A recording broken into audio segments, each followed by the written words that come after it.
영국 옥스포드대에서 올겐을 전공하고 열심히 준비했던 레오폴드 콥스키는, 이 사람은 훗날 미국에 건너와서 아주 유명한 지휘자로 활동을 하게 되었는데, 한 번은 필라델피아 오케스트라에서 지휘하게 되었을 때에 정말 웃지 못할 그런 사건이 일어난 적이 있습니다.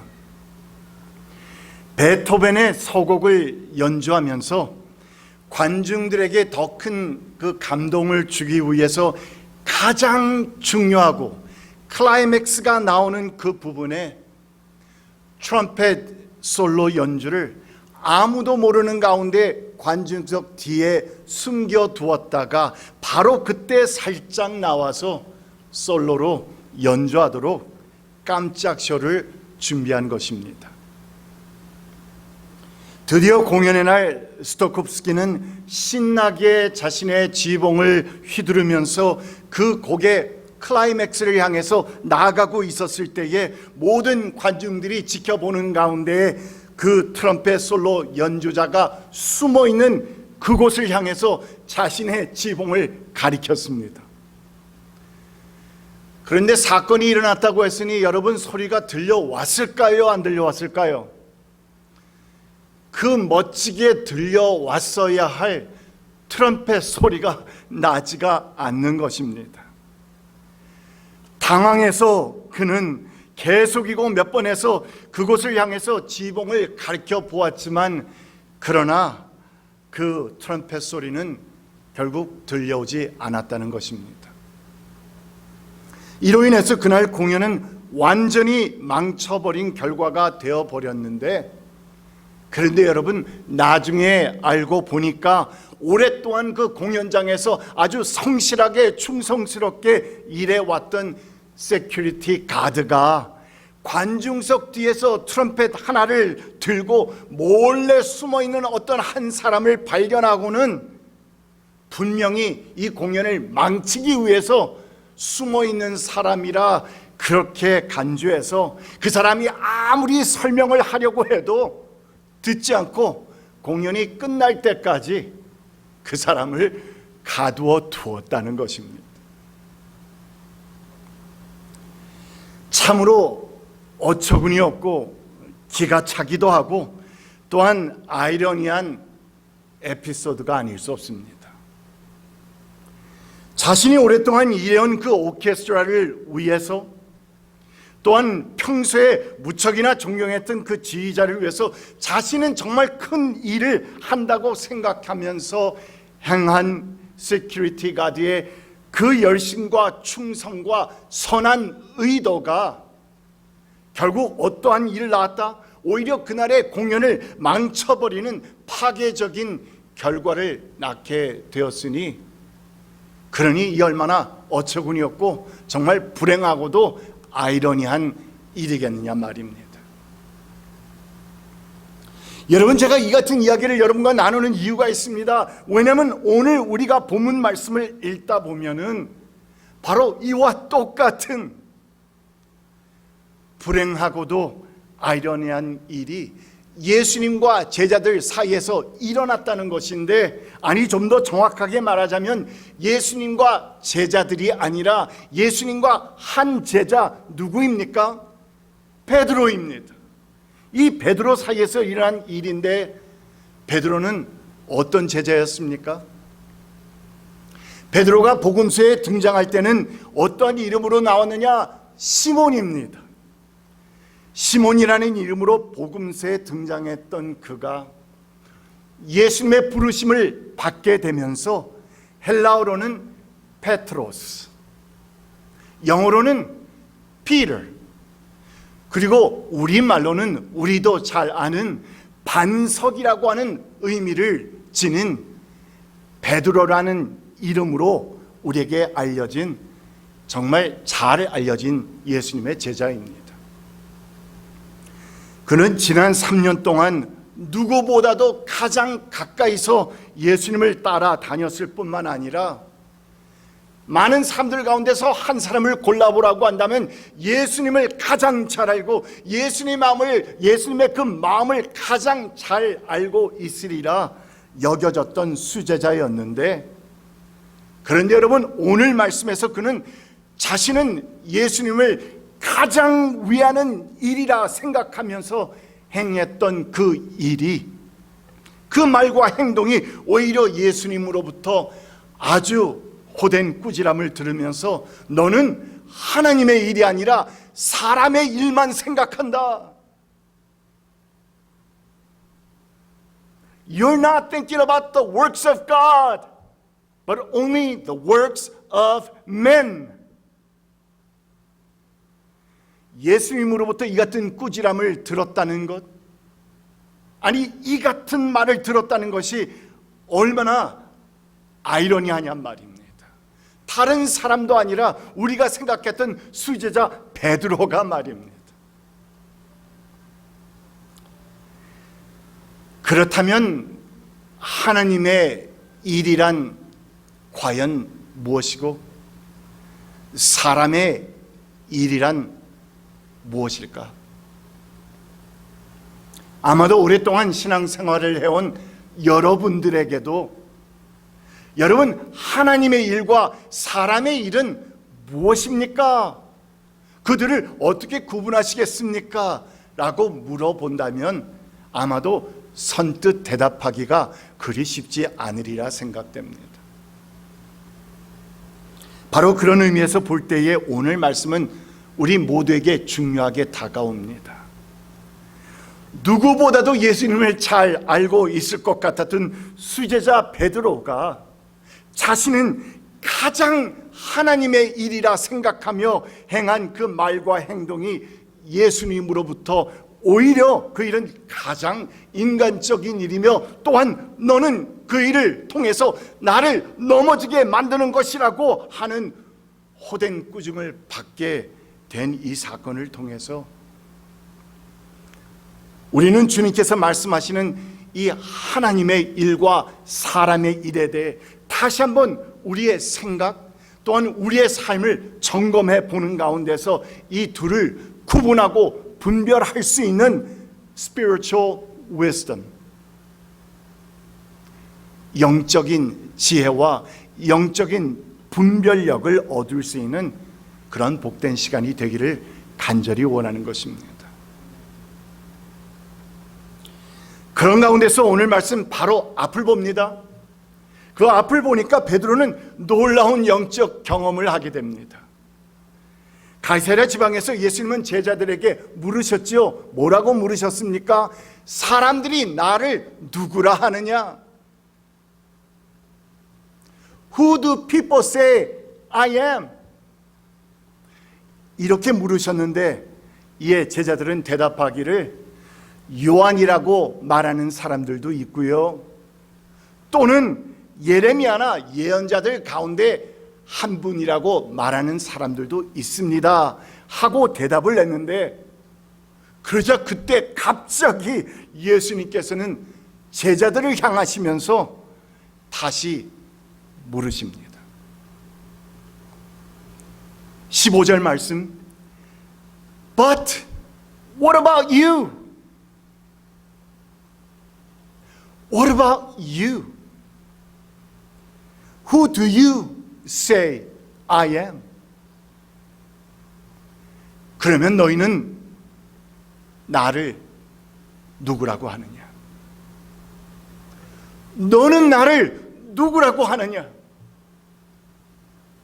사람들은 요한이라 생각하기도 하고 사람들은 예레미야나 또는 다른 선지자를 그들이라고 말들을 하지만 내가 진정 알고 싶은 것은 너희들이다.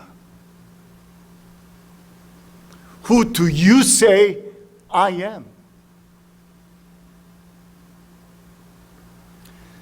이 같은 예수님의 갑작스러운 질문에 모든 제자들이 당황하고 또한 머뭇거리던 가운데 바로 그때 베드로가 아주 확신에 찬 목소리로 고백했습니다. 우리가 너무나도 잘 아는 이 말씀, 너무나도 사랑하는 이 말씀, You are the Christ. You are the Christ, the Son of the living God. 선생님은 살아계신 하나님의 아들 그리스도십니다. 이 같은 놀라운 고백을 선포한 베드로는 예수님으로부터 아주 큰 칭찬과 함께 내가 천국 열쇠를 내게 주겠다 하시는 약속의 말씀도 받게 되었으니 정말 놀라운 경험입니다. 또한 적어도 여기까지만 봐도 베드로는 예수님과 그 사이에서 보면 완전하게 온전하게 one mind and one spirit, 다시 말하자면 동심일체를 이루고 있었다 여겨집니다. 그러나 문제는 바로 이어지는 이야기에서부터 나타나기 시작합니다. 21절 말씀을 봅니다. 그때부터, 언제부터입니까? 베드로가 그 놀라운 신앙을 고백한 그때부터 예수께서는 자기가 반드시 예루살렘에 올라가야 하며 장로들과 대제사장들과 율법학자들에게 많은 고난을 받고 죽임을 당해야 하며 사흘째 되는 날에 살아나야 한다는 것을 제자들에게 밝히기 시작하셨다. 그러니까 베드로의 놀라운 고백을 들으신 예수님께서는 이제 그때가 되었음을 인지하시고서는 비로소 제자들에게 당신이 이 땅에 오신 목적을 이루시기에 이제 십자가를 지고 또한 부활하셔야 한다는 그 사건의 이야기를 가르치기 시작하셨다는 것인데, 그런데 이 귀하고도 중요한 그 가르침을 듣고 있던 베드로가 글쎄 갑자기 예수님을 붙잡고는 꾸중하다시피 오늘 말씀을 보면 예수님께 대들었다는 것입니다. 말씀을 한번 봅니다. 22절입니다. 이에 베드로가 예수를 따로 붙들고 주님, 안 됩니다. 절대로 이런 일이 주님께 일어나서는 안 됩니다 하고 말하면서 예수께 뭐 했다? 대들었다. 예수께 대들었다. 여기서 따로 붙들고라고 하는 이 말을 영어 NIV 번역에서는 Peter took him aside. Peter took him aside. 즉 베드로가 예수님을 다른 사람들이 없는 옆에 따로 모셨다, 데리고 갔다라는 이 말인데, 그런데 여러분 그 다음에 나오는 내용이 참으로 가관입니다. Peter took him aside and began to rebuke him.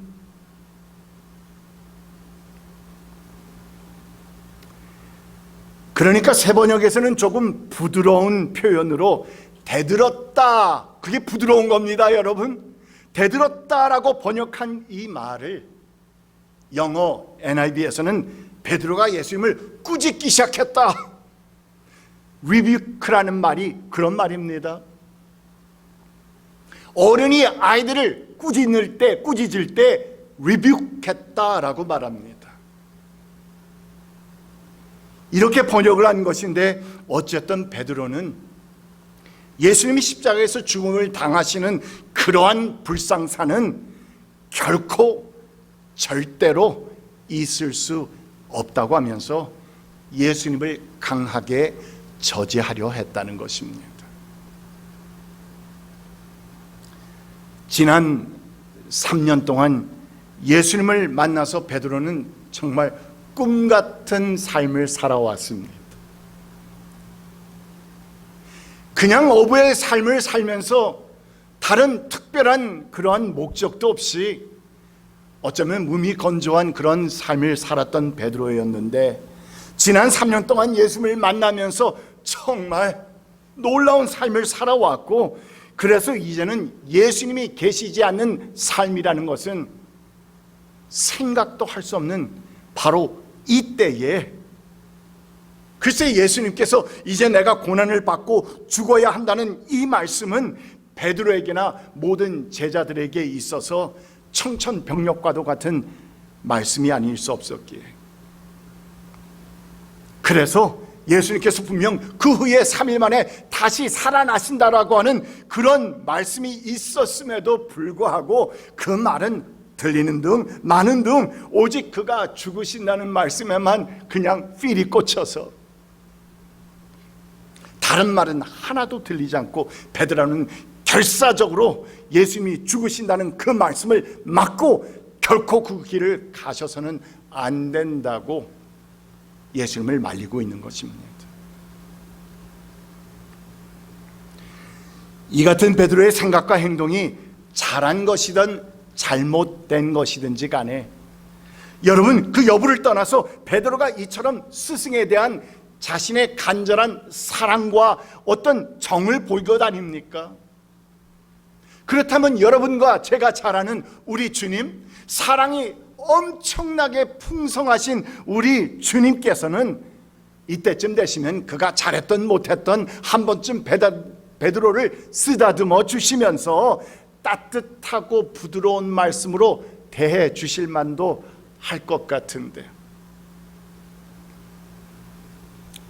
그런데 여러분 이어지는 본문 말씀을 보니까 예수님께서는 갑자기 엄숙하고 무서운 표정을 보이시면서 베드로를 아주 심하게 꾸중하셨다는 것입니다. 그것도 무시무시하게 사탄이라고 하는 용어를 사용하시면서까지 말입니다. Get behind me, Satan. 베드로를 향해서 말씀하고 계십니다. Get behind me, Satan. You are a stumbling block to me. 사탄아, 내 뒤로 물러가라. 너는 나에게 걸림돌이다. 너는 하나님의 일을 생각하지 않고 사람의 일만 생각하는구나.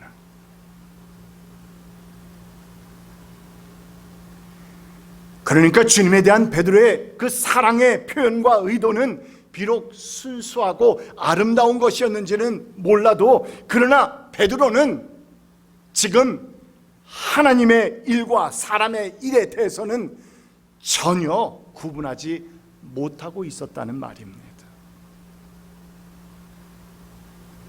예수님께서 이 땅에 오신 목적이 무엇이었습니까? 예수님께서 왜 오신 겁니까? 한마디로 줄여서 말하자면 죽으시러 온 겁니다. 우리의 모든 죄를 다 짊어지시기 위해 십자가를 지시고 죽으시기에 오신 것이란 말입니다. 그래서 예수님께서는 지금 그 하나님 아버지의 뜻을 받들어서 그 죽음의 길, 그 십자가의 길을 가셔야 한다고 지금 제자들에게 말씀하고 계신 것인데, 그런데 베드로가 그 일을 막으려 하고 있으니, 그러니 당연히 그는 하나님의 일보다는 무슨 일을? 사람의 일을 더 생각하고 있었다는 말입니다. 여러분, 우리에게는 바로 이 하나님의 일과 사람의 일을 구분하고 분별할 수 있는, discern할 수 있는 하늘의 은혜가 또한 지혜가 있어야 합니다. 그 같은 discernment, 구분하고 분별할 수 있는, 그래서 이것이 하나님의 일이냐 아니면 사람의 일이냐, 내가 이것을 정말 열심히 섬겨야 할 일이냐 아니면 이것은 내가 무관해야 하는 일이냐 하는 것을 구분하고 분별할 수 있는 하늘의 지혜, 하늘의 분별력이 우리에게 있어야 한다는 말입니다. 이 지혜는 오직 하나님의 말씀 묵상과 기도의 삶을 통하지 않고서는 결코 소유될 수 없는 너무나도 중요한 spiritual discernment, 영적 분별력입니다. 성령의 인도하심을 받지 않고서는 결코 소유될 수 없는 이 영적 분별력의 지혜가 여러분과 저에게 만약에 없다면 우리 또한 베드로와 같이 누구보다도 예수님을 사랑한다고, 누구보다도 예수님을 위한다고 내가 하면서도 오히려 하나님의 일을, 하나님의 나라를 방해하고 막고 저지하는 사람이 될 수도 있다는 사실을 우리는 주목해야 합니다.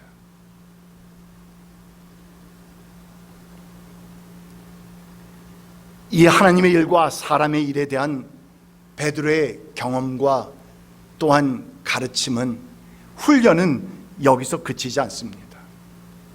우리가 잘 아는 사도행전 10장 말씀을 보면 이번에도 베드로의 상식적으로나 또는 성경 지식적으로나 볼 때 도무지 그것은 하나님의 일이라고 말할 수 없는 그 어떤 일에 대해서 비몽사몽간 그 환상 가운데 나타나신 하나님께서 글쎄 베드로에게 그것을 행하라고 명하신 것입니다.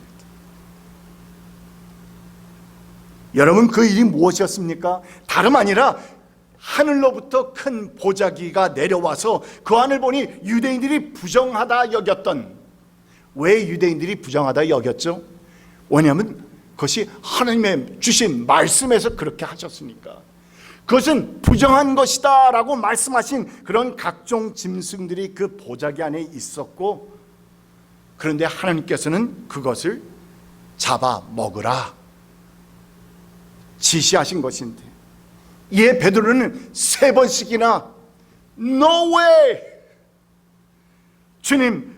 주님께서 말씀하신 속되고 깨끗하지 못한 그 음식들을 저는 결코 먹을 수 없습니다 하면서 3번씩이나 절대로 할 수 없다고 하면서 하나님께 항변한 것인데, 그러자 하나님께서 이번에는 베드로에게 아주 엄중하게 말씀하십니다. 사도행전 10장 15절 말씀입니다. Do not call anything impure that God has made clean. 하나님께서 깨끗하게 하신 것을 속되다고 하지 말아라.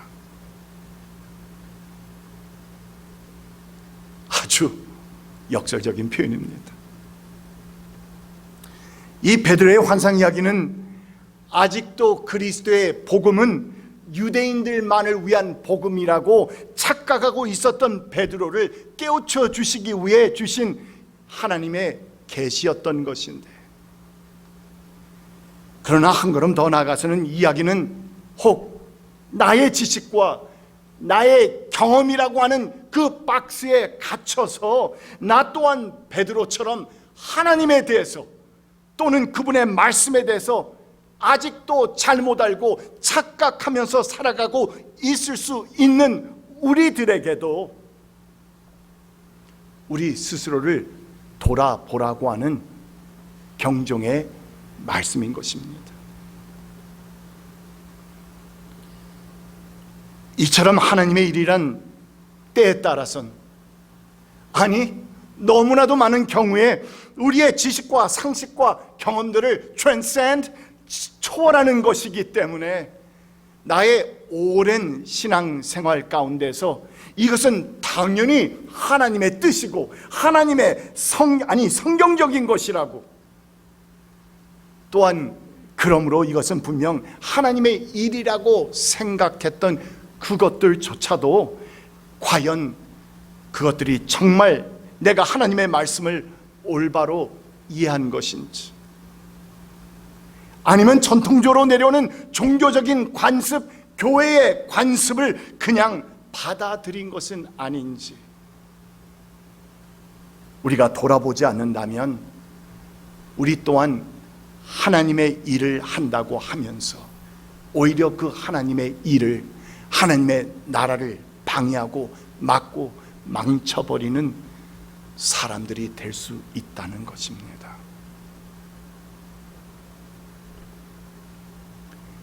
이에 대해 베드로를 심하게 꾸짖으신 예수님께서는 바로 이어지는 말씀을 통해서, 그렇다면 우리가 어떻게 이 하나님의 사람의 일이 아닌 하나님의 일을 행하는 그러한 신앙의 사람이 되어갈 수 있는지에 대해서 말씀을 주십니다. 24절 말씀. If anyone would come after me, he must deny himself and take up his cross and follow me. 누구든지 나를 따라오려거든 자기를 부인하고 제 십자가를 지고 나를 따라오너라. 이것이 매사에 우리가 사람의 일이 아닌 하나님의 일을 행할 수 있는 길이라는 것입니다.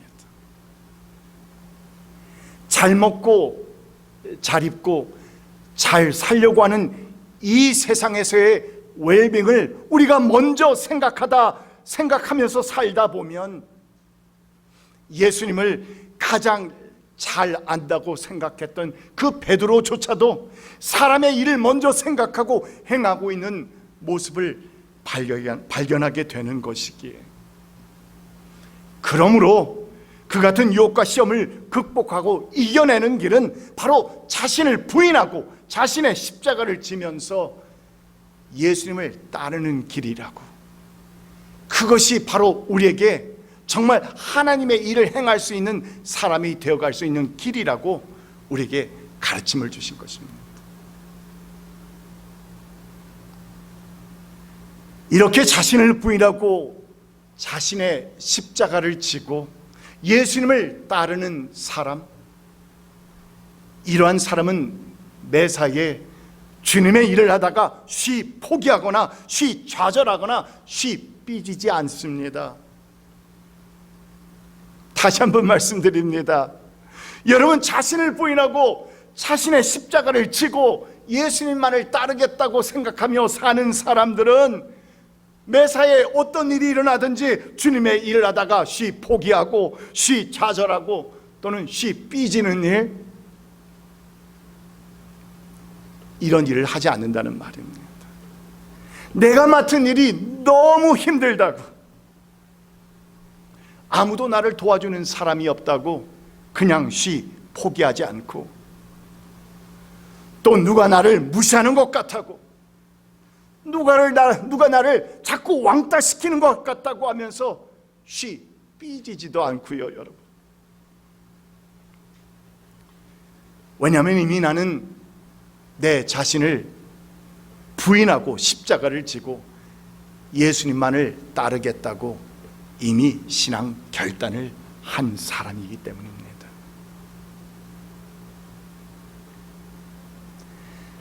여러분, 나는 과연 내 자신을 부인하고 내게 주어진 십자가를 지면서 예수님을 따르겠다는 그 신앙으로 살아가겠다고 결단한 적이 있습니까?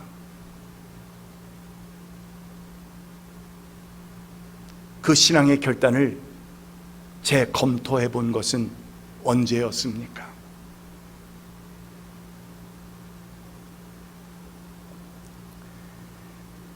금번 파리올림픽 남자 수영 400m 자유형 부문에서 동메달을 획득한 김우민 선수,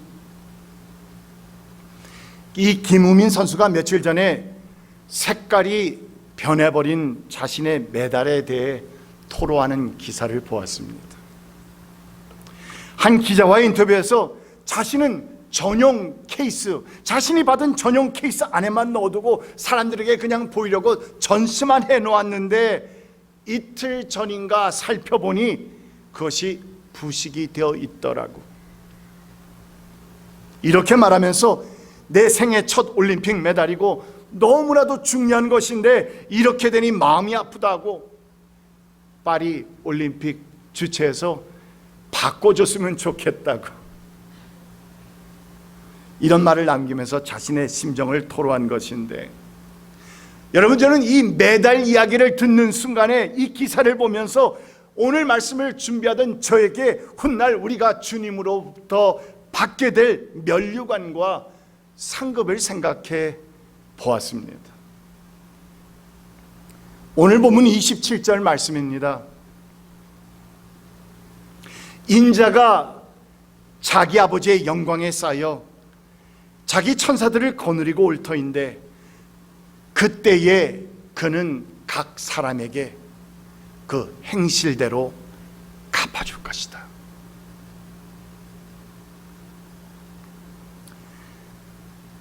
세상에서 그처럼 귀하고 중요한 올림픽 메달이나 귀중품들은 색깔이 변하거나 부식되거나 또는 이 세상이 끝나면 다 사라져 없어져 버릴 것들이지만, 그러나 그때의 그날 우리 주님으로부터 받게 될 그 메달과 면류관은 영원 무궁할 것입니다. 그러므로 우리는 인자가 천사들을 거느리고 오실 그날을 바라보면서 지금은 그 십자가를 맬 때는 무겁기도 하고 버겁기도 하고 또한 고통스럽기도 할 수 있지만, 그러나 그 십자가를, 나의 십자가를 굳게 지고 하나님의 일과 사람의 일을 잘 구분하고 분별하는 사람이 되어서 우리 주님 오실 때에 아주 큰 칭찬 받으시는 여러분 그리고 제가 되기를 우리 주님의 이름으로 간절히 축원드립니다. 기도합시다. 참으로 좋으신 하나님 아버지, 우리에게 영원한 생명을 허락하신 그 은혜만 해도 너무나도 감사한데, 오 주님, 주님 앞에서 정말 충성스럽게 일한 그들에게는 우리 주님 다시 오시는 그날 반드시 아름다운 것으로 갚아주시겠다고 말씀하시는 주님의 음성을 다시 한번 새겨봅니다. 오 주님, 우리는 이 땅에 살면서 하나님의 일을 행하는 사람들이 되기를 원합니다. 그러나 혹시나 잘못 알고 착각하여서 나의 영적인 눈이 띄어지지 않아서 하나님의 일을 한다고 하면서도 사람의 일을 행하는 그러한 어리석은 사람들이 되지 않도록 오 주님 인도하여 주시옵소서. 그리하여서 우리 주님을 기쁘시게 해드리고 이 땅에 주님의 나라가 임하는데 큰 기여하는 귀한 성도의 삶이 될 수 있도록 우리를 인도하시고 보하여 주시옵소서. 감사드리며 예수 그리스도의 이름으로 간절히 기도드립니다. 아멘.